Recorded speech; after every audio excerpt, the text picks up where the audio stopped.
Apa dasar teori yang mendasari mengapa kita perlu mencatat by product inventory pada akhir periode? Yang pertama, memang asset recognition mengharuskan kita setiap ada aset pada akhir periode harus kita akui di pasar. Yang kedua, juga sesuai dengan matching konsep bahwa inventory yang sudah terjual akan di-expense-kan, yang belum terjual masih dicatat sebagai aset. Tetapi tentu saja kalau jumlahnya tidak material tentu tidak harus kita lakukan pencatatan by product inventory. Metode yang dipilih apapun harus diterapkan secara konsisten dari satu periode ke periode lain.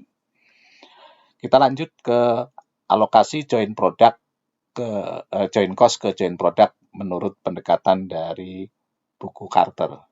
Ada 4 metode di sini. Yang pertama adalah market value method yang berdasarkan relative market value dari individual product.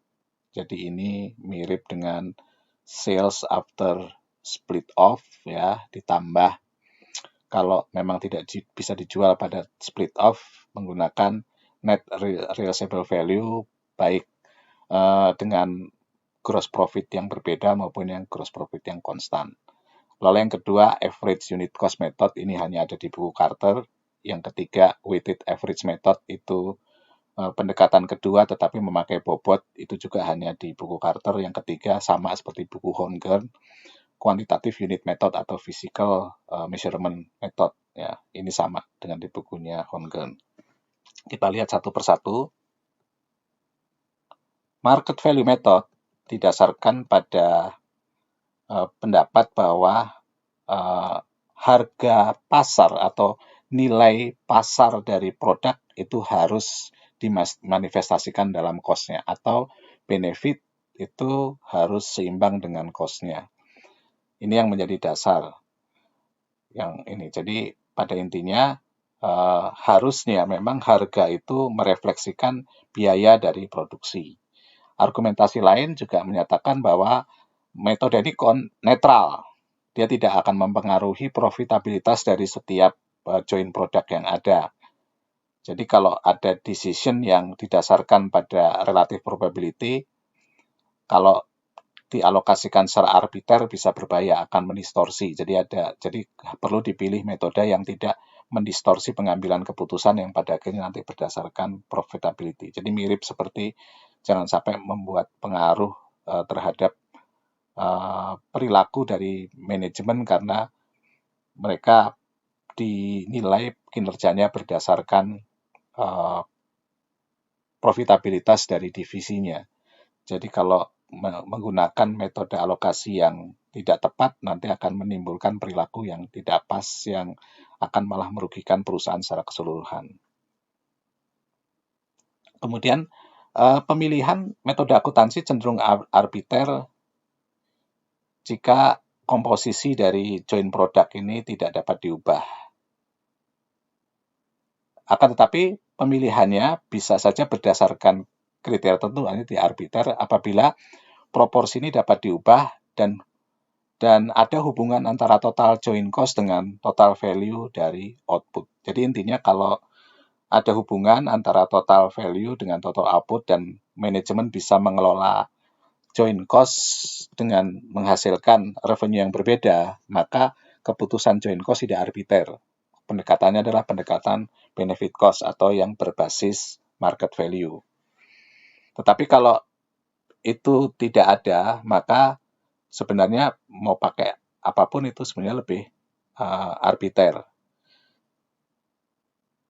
Jadi pada dasarnya market value itu lebih dipreferensikan dalam dua kondisi, di mana bauran fisik dari output, maksudnya variasi dari joint product yang dihasilkan, dapat diubah-ubah dengan menambah atau mengurangi joint cost secara relatif terhadap biaya produksi lainnya, termasuk variable cost. Dan alterasi ini atau pengubahan ini dapat memproduksi lebih banyak atau lebih sedikit market value, total market value dari produk yang diproduksi tadi. Nah, dalam pendekatan Carter, maka yang akan dilihat adalah apakah pada titik split off ada harga pasarnya atau dapat dijual? Nah, apabila iya, maka menggunakan harga jual pada titik split off. Beda pada Honger itu merupakan alternatif, tapi kalau di sini memang manajemen diarahkan kalau memang ada pada titik split off ada harga jualnya, maka gunakan metode itu. Pada dasarnya caranya sama, ya. Jadi ini misalnya join produknya ABCD, unit yang diproduksi, ini market value per unit, dapat total market value. Ini kita buat proporsinya dari market value, lalu kita hitung alokasi dari join cost. Di sini diasumsikan join cost-nya 120.000 sehingga alokasinya ke ABCDE seperti yang tertulis pada tabel berikut.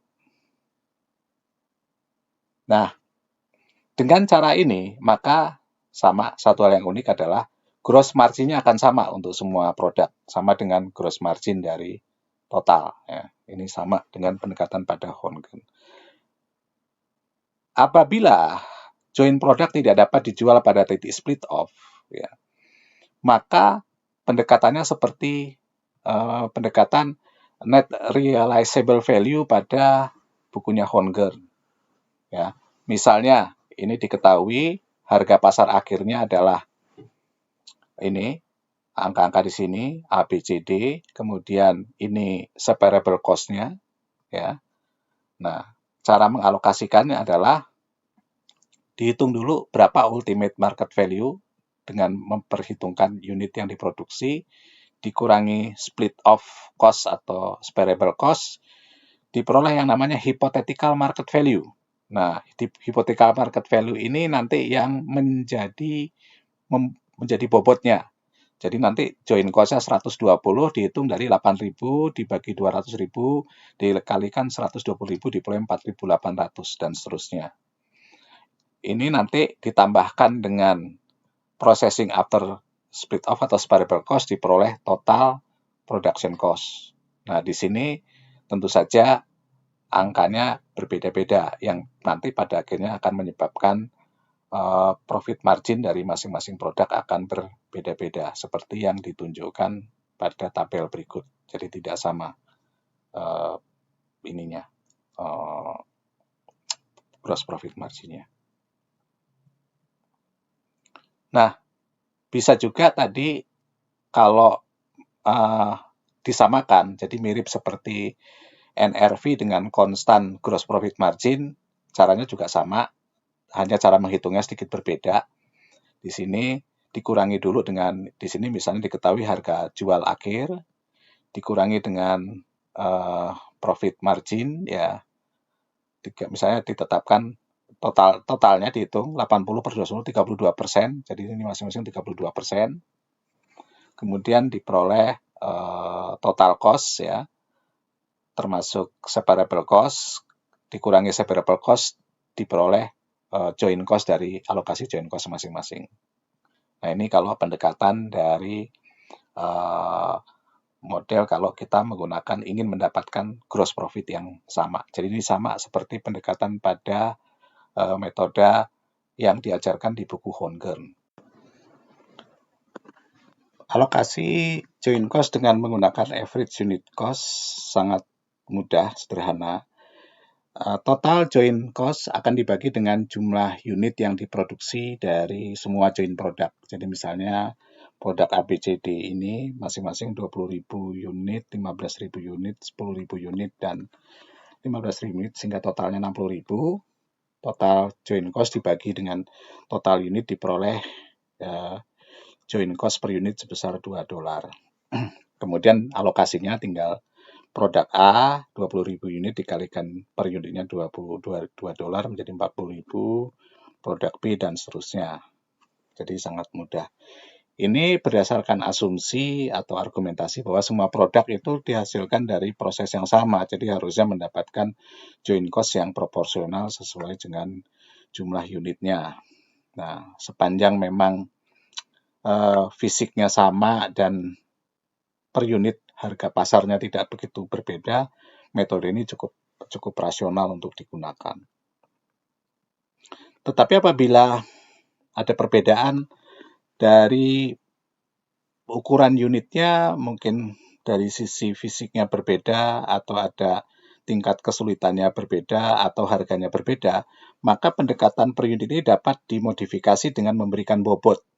Misalnya untuk produk yang sederhana atau yang mudah itu diberikan bobot kecil, untuk produk yang rumit atau yang memang beratnya atau dari sisi unitnya itu lebih besar, ya itu bisa dialokasikan dengan poin atau bobot yang lebih besar. Bobot ini terserah manajemen berdasarkan mungkin pendapat dari engineer atau siapa yang bisa melihat perbedaan dari nilai dari produksi dari joint product ini. Nah, caranya adalah kita mencari weighted unit, unit dengan bobot, dengan cara unit dikalikan bobot. Nah, ini kita peroleh 600.000, tadi 120.000, itu total joint cost-nya. Sekarang dibagi dengan 600.000, ya ini 600.000 bukan 60.000, sehingga sekarang $0,2 per unit bobot. Nah, nanti tinggal dikalikan dengan unit bobot ini, diperoleh alokasi joint cost ke setiap joint produk A, B, C, dan D. Itu untuk pendekatan yang disebut weighted average method. Yang berikutnya adalah pendekatan kuantitatif unit atau unit fisik. Ya. Ada perlakuan khusus di Carter ini, seperti yang dibahas sebelumnya di Carter juga, apabila by product itu atau joint product itu ada yang by product atau produk yang tidak ada nilainya, maka ini harus dihilangkan. Nah, cara menghilangkannya adalah dialokasikan ke unit-unit yang menjadi joint product yang ada nilainya. Jadi misalnya di sini ini seharusnya 2.000 pounds, ya, bukan 2 juta pounds, bukan 2.000 pounds. Harusnya angkanya sama dengan ini. Kemudian ini ada 100.000 pounds yang akan dialokasikan. Nah, alokasinya dengan cara misalnya ini ya, 1.320 dibagi dengan 2.000 dikurangi 100, ya, maka diperoleh, kemudian dikalikan 100.000, maka diperoleh 69.474. Ya. Kemudian coal tar sama, 6316 120 dibagi 2000 dikurang 100, tutup kurung dikali 100, diperoleh 6316 dan seterusnya. Sehingga 100.000 pounds ini teralokasi ke semua produk ini sesuai dengan unit relatifnya.